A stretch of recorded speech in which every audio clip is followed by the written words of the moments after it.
Hallelujah. सबको जय मसीह की। आइए हम मेरी भविष्यवाणी की पुस्तक में से आज के वचन को पढ़ेंगे जो हमें अपोस्टल अंकुर यूसुफ नूरुल्लाह जी और पास्टर सोनिया यूसुफ नूरुल्लाह जी के द्वारा दिया जाता है।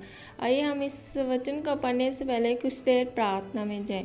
धन्यवाद यीशु मेरे सामर्थी खुदा, आज के दिन के लिए तेरा धन्यवाद करते हैं मेरे परमेश्वर पिताजी।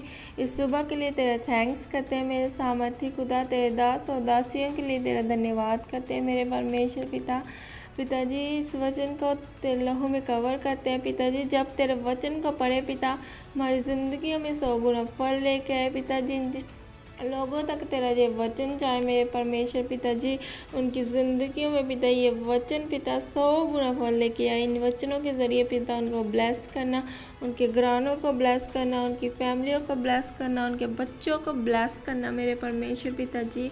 ये वचन पढ़ते पिताजी वो पिता आशीष के हकदार हो मेरे सामर्थी खुदा। पिताजी इस वचन के द्वारा उनकी ज़िंदगी में बहुत सी टेस्टमनी आए मेरे परमेश्वर पिताजी। तेरा धन्यवाद करते हैं मेरे सामर्थी खुदा। आके समय को तेरे हाथों में सौंपते हैं, इस वचन को तेरे हाथों में सौंपते हैं पिता। तेरे लोगों को तेरे हाथों में सौंपते हैं पिता। दुआ मांगते हैं यीशु नासरी के नाम से, आमीन आमीन। आज का वचन, परमेश्वर की हजूरी को ना खोएं।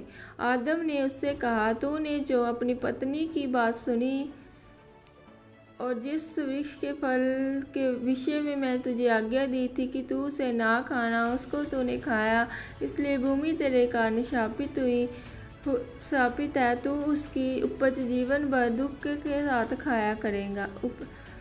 उत्पत्ति 3:17।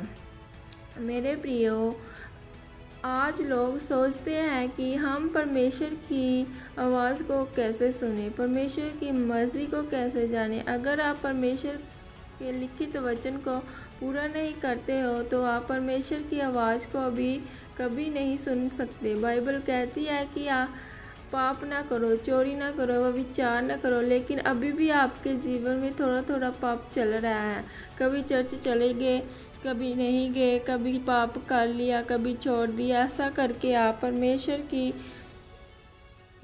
की आवाज़ को कभी नहीं सुन पाओगे और परमेश्वर की हुजूरी को अपने जीवन से खो देंगे। बाइबल में लिखा है कि परमेश्वर अपने वचन को अपने दास के द्वारा भेजता है और अपने लोगों को चंगा करता है, आशीषित करता है। मेरे प्रियो, याद रखें, अगर आप पाप में हैं तो पाप में रहकर आपके जीवन में परमेश्वर की हुजूरी कभी नहीं आ सकती, क्योंकि परमेश्वर पवित्र परमेश्वर है। वो पाप से नहीं बल्कि पवित्रता ही से खुश होता है। और शैतान इसी ताक में लगा रहता है कि कब आप कोई गलती करें और वह आपको गिराए और परमेश्वर की हुजूरी से दूर कर दे। यही गलती आदम ने भी की थी। बाइबल कहती है कि आदम परमेश्वर के बाग में रहता था और परमेश्वर का दिया हुआ काम करता था। तब परमेश्वर ने सोचा कि मैं इसकी सारी ज़रूरतों को पूरा करूँगा, लेकिन जब हवा के बहकावे में आकर आदम ने पाप किया तो उसके जीवन से परमेश्वर की हुजूरी चली गई। फिर परमेश्वर ने उसे शापित किया कि अब तू मेहनत करेगा और अपने पसीने की रोटी खाया करेगा। मेरे प्रियो, क्या आप जानते हैं कि यूसुफ किस तरह परमेश्वर की आवाज़ को सुन पाया और अपने जीवन में परमेश्वर की हुजूरी को बनाकर रख पाया।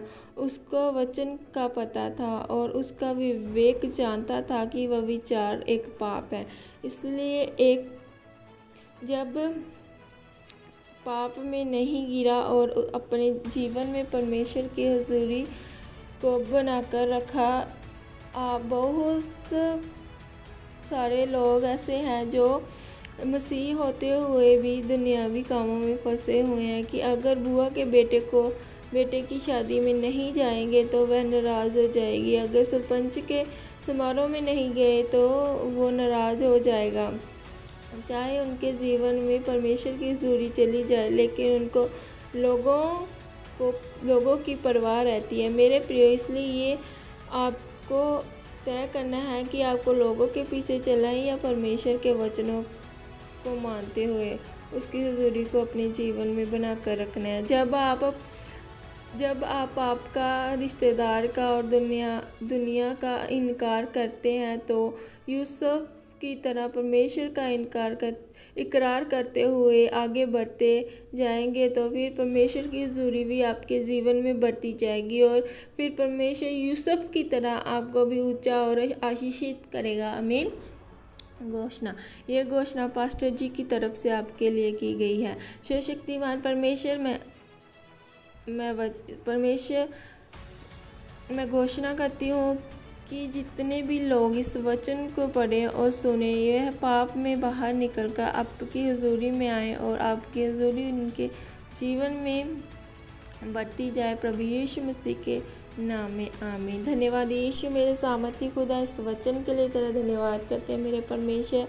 ये वचन हमारी ज़िंदगी में 100 गुना फल लेके अंधकार की शक्ति ने वचन का चढ़ने पाए तेरे लोगों को ब्लेस करना पिता जी, हमें ब्लेस करना, अपने दास दासी को ब्लेस करना पिता। ये वचन हमारी ज़िंदगी में फल लेके आए पिता जी। आके समय को तेरे हाथों में सौंपते, तेरे लोगों को तेरे हाथों में सौंपते पिता। तो मांगते यीशु नासरी के नाम से आमीन। मीन सबको जय मसीह की। God bless you all.